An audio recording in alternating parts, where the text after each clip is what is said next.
Assalamualaikum warahmatullahi wabarakatuh. Nama saya Gayatriana. Saya berumur 22 tahun pada saat gempa dan tsunami menimpa Aceh. Saya anak ketiga dari 5 bersaudara. Pagi minggu itu, pada tanggal 26 Desember 2004, tepatnya 8 tahun yang lalu, telah terjadi sebuah bencana yang maha dahsyat, yang tidak pernah terlihat oleh mata, tidak pernah terdengar oleh telinga, bahkan tidak pernah terbayangkan dalam pikiran. Gempa dan tsunami. Allah telah memperlihatkan sebagian tanda-tanda kebesaran dan kekuasaannya. Allahu Akbar. Pagi itu telah terjadi gempa dengan berkekuatan 9,2 skala Richter. Saya dan keluarga saya berada di rumah dengan berbagai kegiatan rutinitas hari Minggu seperti biasanya. Ada yang membersihkan ruangan, ada yang membersihkan halaman, dan lain-lain sebagainya. Jangankan untuk berjalan, untuk berdiri pun rasanya tidak sanggup, karena gempa yang begitu kuat. Setelah gempa, saya dan keluarga saya memutuskan untuk keluar rumah. Kami merasa panik dan takut bila rumah akan menimpa kami sekeluarga. Kami sekeluarga berkumpul di halaman rumah sambil terus berzikir. Dan sempat terlintas dalam pikiran saya, apakah ini kiamat? Selang 5 menit, 7 menit, gempa susulan pun terus terjadi. Kami dan tetangga kami semua berkumpul di halaman rumah.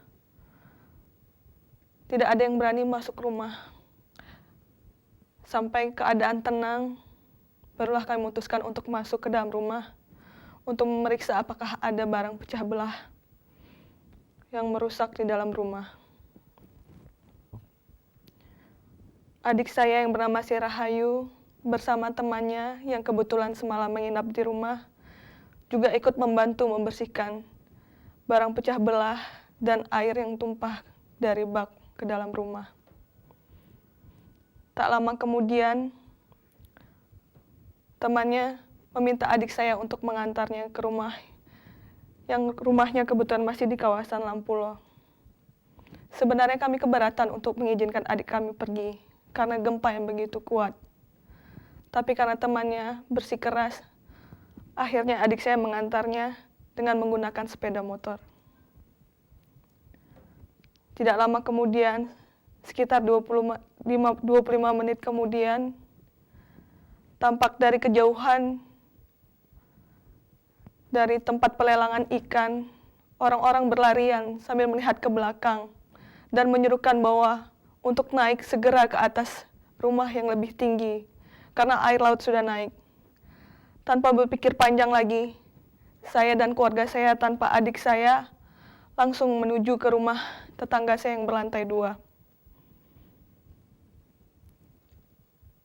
Pada saat kami menuju ke balkon lantai 2, kami sudah melihat air yang begitu besar, berwarna hitam, menghantam apa saja yang ada di hadapannya. Dan ibu saya terus menangis, memikirkan adik saya yang tidak tahu kemana keberadaannya. Di situ kami juga melihat bahwa air telah menghantam rumah kami. Kemudian,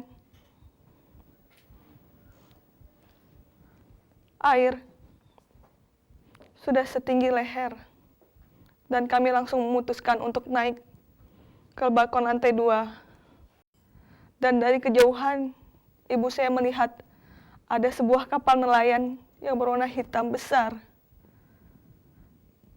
Kami berpikir bahwa ada orang baik di dalam kapal tersebut yang akan menyelamatkan kami. Dengan suara tidak berdaya, ibu saya dan saya meminta tolong kepada kapal tersebut. Kapal, tolong kami. karena kami tidak tahu harus lari kemana lagi. Di rumah tersebut, air sudah setinggi leher. Dan disitulah harapan kami satu-satunya agar kapal tersebut bisa menyelamatkan kami. Dan akhirnya kapal tersebut tertancap tepat di depan rumah yang kami singgahi.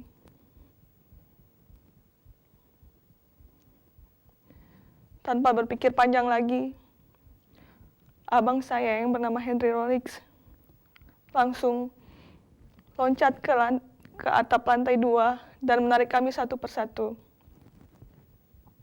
Dan akhirnya kami loncat ke atas kapal tersebut. Di atap rumah tersebut, kami menemukan satu sosok mayat bocah perempuan.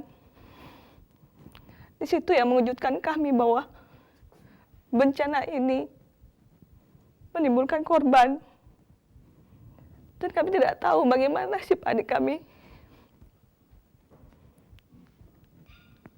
Sambil terus berzikir dan mohon ampun kepada Allah, saya beserta tetangga lain yang selamat di rumah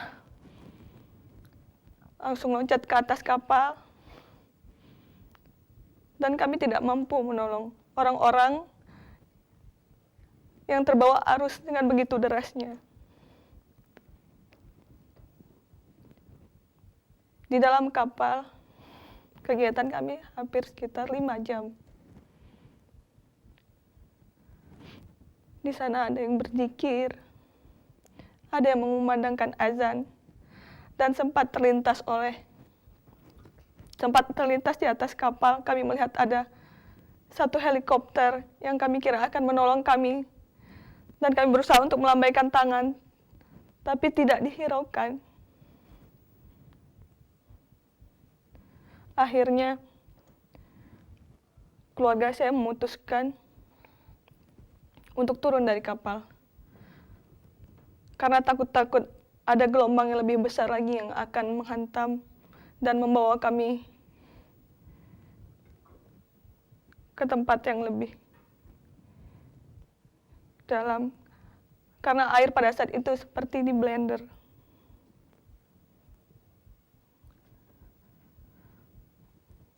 Setelah itu, ayah saya dan tetangga lainnya yang selamat di atas kapal tersebut, sekitar 59 orang, mengambil tangga yang kebetulan ada di samping rumah dan mengikatnya di antara lantai 2 dan kapal tersebut. Dan kami turun satu persatu sampai ke bawah, di mana air tersebut masih sepinggang. Kami melihat semua daratan telah hancur. Rumah-rumah dan bangunan yang lain rubuh. Kayu-kayu beserta akarnya tercabut, serta mayat-mayat yang berserakan dengan berbagai posisi. Di situ saya melihat ada sosok mayat yang jantungnya terburai.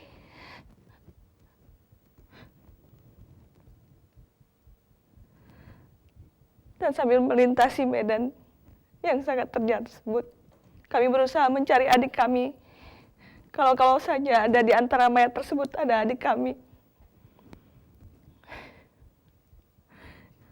Kami berjalan bersama tetangga yang lain menuju ke Masjid Raya. Karena dari kapal kami melihat bahwa Masjid Raya masih berdiri kokoh dan masih ada harapan untuk kami untuk melanjutkan hidup. Kami berjalan melintasi mayat-mayat, seng-seng, kayu-kayu, tanpa harta benda. Kami hanya menggunakan satu baju di badan. Setelah itu, Tak lama kemudian masih ada isu bahwa air akan naik lagi. Kami semua panik. Tapi kami langsung berkumpul di Masjid Raya sekitar pukul 5 sore. Hujan pun turun dengan derasnya. Kami teringat bahwa masih ada satu saudara kami yang tinggal di kawasan jauh dari kawasan pantai. Di sana kami memutuskan untuk mengungsi sementara. Kabar terakhir yang saya dengar bahwa ada yang melihat adik saya. Kami hanya menemukan sepeda motornya saja dalam keadaan terkunci. Saya tidak tahu apa yang dipikirkan Aisyah pada saat itu, karena memang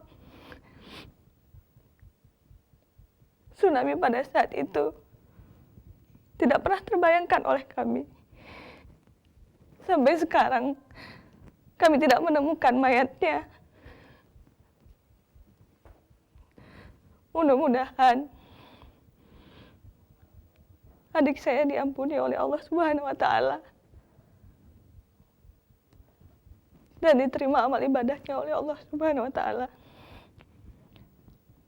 Mari kita bersiap diri dan membangun terus kesadaran diri untuk terus membangun budaya kesiapsiagaan bencana dalam mengurangi resiko bencana,